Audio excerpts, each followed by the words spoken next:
Hey guys, I'm Clouds and I'm with Bay UK bringing you the official ranking video for all the original characters. We've carefully studied each battle in detail and we will now take you through the growth of the Blade Breakers in all 3 seasons. Feel free to use the description to see where they all rank anywhere in the series. For those of you watching the entire video, you will see there's a logical reason in our rankings, and if there are any mistakes, they should be very minor indeed. Just to add one more thing, we're going to be very skeptical to strategy in this video, because if you do win through strategy, you're going to need an equally good strategy to win again, so it's not something that's very consistent. A prime example of this is Tyson's first battle. Tyson starts off at the Andrew level. This level represents bladers who are better than average, but in no way would ever end up in the championships. They're basically the kings of the neighbourhood, nothing more. I would place Kai's lowest minion, Casey, at this same level. Based on Kai's performance in episode 2, he's most likely on the same level as Kevin, the lowest level of the yellow zone. The yellow zone represents bladers that are strong enough to go to the World Championships. No team can ever go to big tournaments without at least one such blader. Now, before you all boo us at Kai's low ranking, remind yourself that this is just the beginning.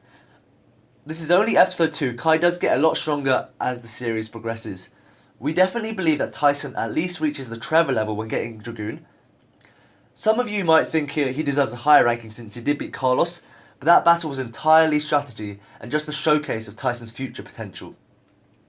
As for Kai and Tyson's final face-off in episode 2, that was between their bit beasts and not the bladers, so not really a battle that you can rank. In the next episode, we meet Max, who defeats Tyson and therefore placing him on the Stuart level. At the end of the episode though, Tyson learns a new way to launch Dragoon, which most likely rockets him to the Carlos level, which he faces in episode 4.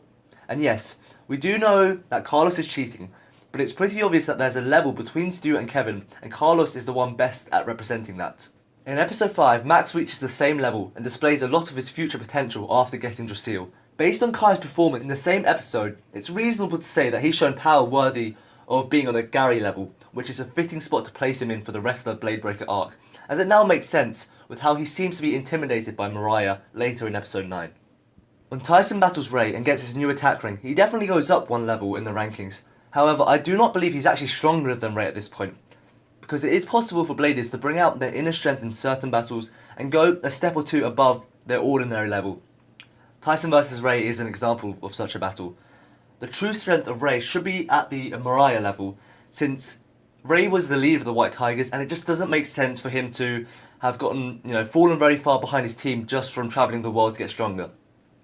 I'll explain his battle flukes once we get to them, but certain remarks from Kai suggest that Ray is indeed the strongest member of the team at this point. 2 such examples are when he sees Ray as a threat, and also when he says they have no hope of winning the tournament without him. There are no power jumps in episode 7. Once again, I do not believe Tyson has truly surpassed the level of Kai, but instead he brings out his inner strength, which allows him to beat a stronger opponent. The reason that this theory makes sense is because later Tyson fights on pretty equal terms with Kevin, and I simply do not believe that Kevin and Kai are of equal power, so this ranking sticks. As for Bruce, he's probably around Carlos's level. Next up, we have Ray's first fluke battle against Andre. Ray is concerned about facing his former team, the White Tigers, which is why he risks losing to a much weaker blader. This leads to Kai threatening to kick Ray off the team. I will still place Andre at about Gary's level. The Tall Boys appear to be the second strongest team in this tournament after the White Tigers. If this theory is true, Max reaches the Kevin level after he's battled and defeats Waylon. The reason why this theory holds up, and why we will place Tommy on the Mariah level, is because in the next episode, Tyson defeats Kevin with much greater ease than before, which must mean he's reached a higher level than Kevin. While in the episode before he fought an uphill battle against Tommy, he only won because of the last minute strategy he applied. This is why the Tall Boy theories holds up. Facing Tommy made Tyson stronger, because very little time seemed to have passed between these 2 episodes. We'll go through the filler characters of episode 13 real quick. Bobby's on the same level as Kevin due to his battle against Gary. Doug gets demolished by Mariah, placing him at the Carlos level, and the Spin Shepherd's leader should be about Gary level, even though he did not stand a chance against Lee due to his internal anger. And this makes sense, since Lee is about 2 steps above Gary. I do believe Tyson is at Mariah's level at this point because of how easily he beats Ronnie, the leader of the Charming Princes. The second strongest should be Robin, while the weakest blader is taken out by Max. This is also a good time to talk about Ray. He could easily have defeated Kevin before, but he went easy on him, and therefore losing Trigger. When he gets Trigger back and defeats Robin, it appears as if Lee recognises him as a rival again, therefore placing him at the same level as Lee. The semi-finalist team are an enigma. They must have had better Beyblades and lost them or something, but either way there's not much point in ranking them. But it is very likely that Kai is at least at Mariah's level at this point and Tyson is at Lee's level. Either way, this is the level they all are at while facing the White Tigers. Max beats Gary once, but he's utterly defeated later. Ray is obviously not giving his all against Mariah in the start, and later it seems that they kind of have a sort of friendly battle. Lee is definitely one level above Mariah, otherwise he wouldn't be able to talk back to her in the way he does, and Ray is at the same level as Lee, and that concludes the White Tiger arc. I'm not going to rank the filler between the AllStars and the Blade Breakers, since both their styles were based entirely on strategy. However, Emily must be at least 2 levels above Max to overpower him in the way that she did, making her equal to Mariah. In the next episode, Steven proves to be at least 1 level above Ray. However, in episode 21, they update Ray's blade, so it's reasonable to assume that Ray's caught up to Steven by this point. In Blading with the Stars, it's unreasonable to believe that Max has surpassed Emily, but it's very clear that he's reached a new level, finally making him equal to Gary. As for Mario, he doesn't look that tough, but you shouldn't underestimate him. He is a team leader, and in the end, him and Max did work together to lead their team to victory, so I'll place Max and Mario at the same level. Earlier on I said that Kai's probably reached the same level as Mariah. The reason I said this is because once the American tournament begins, Emily walks up to Kai and she treats him as an equal. This is when Kai has the most unbelievable power jump yet. He becomes so fast and so strong that they cannot read his power level, so he must be about equal to or stronger than the team captain of the All-Stars, Michael. I will place Miguel of the Renegades to be at Gary's level, based on the rest of his team. Pedro actually gives Max a lot of trouble until Max defeats him again through strategy, so one could assume that Pedro is actually a level above Max. Jose appears to give Tyson a good fight in the start, until Tyson unleashes the power of his modified blade. Therefore, Jose should be at Tyson's old level, while Tyson joins Ray and Steve at their level after this battle. Next, the Blade Breakers face off against the Savage Slammers. They're actually a very strange team to examine. Fernando handles Max very roughly and he really just tosses around Lucille before he loses on his own accord, since that's just his style. Judging by the way he handled Max, I would place him on Mariah's level. Diego must be Lee level, since it was stated that Ray's loss wasn't entirely a mess up on his part. Then we get to Axel, the leader of the Savage Slammers. I would place him on Steve's level. This really fits into the claim that even the All-Stars are afraid of the Savage Slammers. Now we just have to rank the semi-finalist Mario's team, Spintensity. Luis gets defeated by Max in such a way that we would assume he's Kevin's level. The most impressive performance is done by Frankie, who must be at least Mariah's level to fight such a battle against Ray. Now this current ranking makes sense of where the Blade Breakers are when facing the All-Stars. Tyson fights equally with Steve. Ray gets easily beaten by Eddie, who is hard to rank since a lot of data and strategy was involved. But since he's such an important character, I'll place him around the same level as Michael for lack of information.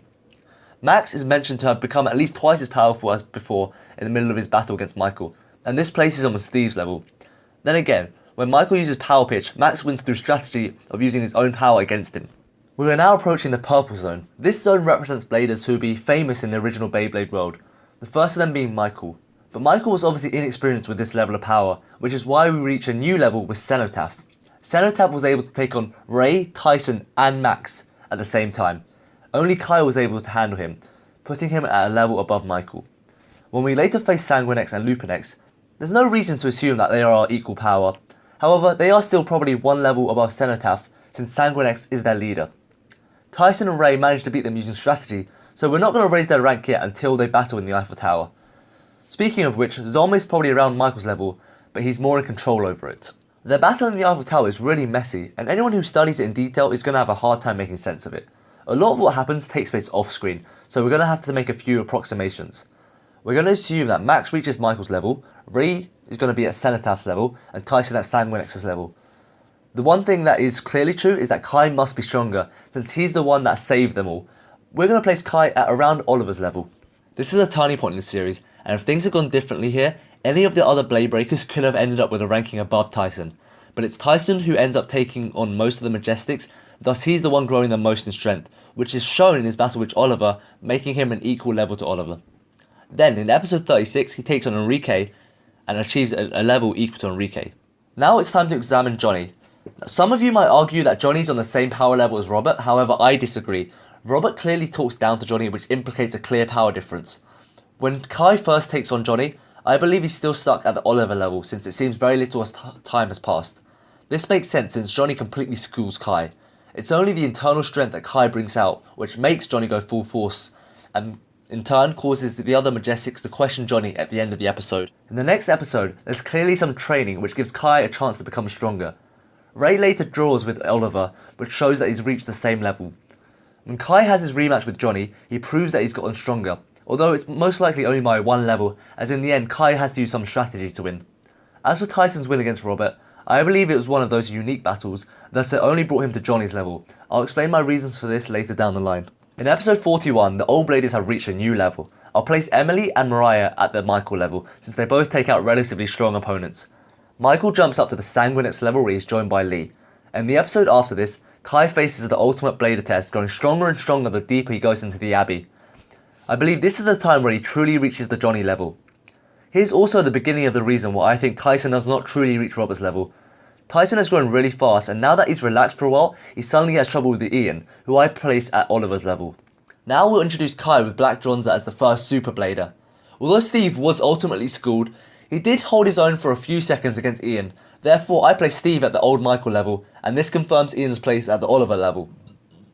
Kai beats all the AllStars easily, while the White Tigers give a much better performance, which is why I raise Gary to Michael's level, Mariah to Cenotaph, and Lee to Sanguinex. But Kai with Black Dronza is the first Super Blader. This is represented by the Red Zone. A Blader in the Red Zone can handle several Bladers from the Purple Zone at the same time. There's a problem with placing Tara at this point. His attitude signifies he is confident he can do just as well as Kai can with Black Dronza. Tala is certainly in a level between Black Dronza, Kai and Robert. However, I'm just going to place Tala in the red zone next to Kai, since there are no other Bladers he could share this spot with this season. The next power up we see is Max in episode 45 and 46. I place him at Enrique's level because of the way he handled Ian. Kai said Ian was actually holding back in this fight, so that downplays Max's ranking, despite his impressive performance against Black Dronza. In episode 47, Robert comes in again and beats Tyson, proving to us that Tyson is not yet on his level. In doing so, he teaches Tyson how to channel his energy, and this is when Tyson truly advances to the Robert level. Now it's time to place the Demolition Boys. First off, I believe that when playing on equal ground, Spencer is a Robert level Blader. I will use the way he beat Max as an example both to place and to confirm Max's spot. We can also suppose that although he lost the match, Kai probably reached the Robert level at the end of episode 48, which means Kai could have won if Spencer did not have the advantage of the water. Furthermore, due to the last battle between Tyson and Robert, I don't believe that the Majestics are as far behind the Demolition Boys as some may think. I'm also holding the controversial opinion that Spencer is in fact stronger than Brian. Spencer fought a stronger opponent while Brian battled Ray, who's shown no signs of growing stronger before this fight. Therefore, I place Brian at the Johnny level while Ray reaches the Enrique level after beating him. The reason he's not getting ranked on the same level is because it was totally an uphill battle. In the final episodes that follow, Tyson updates his blade, and this allows him to reach the red zone at the Black Dronza level. Tala also gets his very own level at the very top, due to the display of power he shows in the final episode. And no, I don't believe Tyson reached the same level, but instead it was one of those special battles in which Tyson defeats a stronger opponent using his internal strength, similar to his second battle against Robert. Anyway, that just about wraps up this video. What do you guys think? Does Tyson reach the same level as Tala, or does he even surpass him? Is there anything about this list you would disagree with? If so, make sure you comment and we'll have a nice debate about it. In the meantime, make sure you subscribe to the channel, since the next video we'll be ranking all the V-Force power levels in comparison to Season 1. That way you'll be the first one to see it. Also, I'd like to give a massive shout out to Breedo for writing and editing this video. My name has been Clouds, it's been a pleasure bringing you this video. I'll see you guys next time.